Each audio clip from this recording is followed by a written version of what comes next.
एक बार एक कंजूस सेठ रोजाना एक ही पाजामा पहनकर दुकान पर जाया करता था। पाजामा काफी पुराना हो गया था और जगह जगह से फट गया था।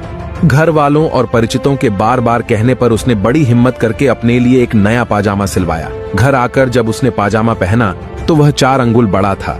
सेठ अपनी पत्नी के पास आया और बोला कि यह पाजामा 4 अंगुल बड़ा है, इसे काट कर छोटा कर दो। पत्नी ने कहा कि मैं अभी रसोई में काम कर रही हूँ, बाद में करूंगी। वह पाजामा लेकर अपनी पुत्र वधू के पास गया और उससे भी यही कहा।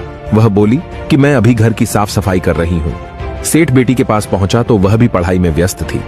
उसने भी उसे टाल दिया। सेठ पुराना पाजामा पहनकर ही दुकान चला गया। उसके जाने के बाद जब सेठानी काम से फ्री हुई तो उसे याद आया कि उसके पति ने पाजामा 4 अंगुल छोटा करने को कहा था। अतः उसने पाजामे को काट कर ठीक कर दिया। कुछ देर बाद उसकी पुत्र वधू का काम भी खत्म हो गया।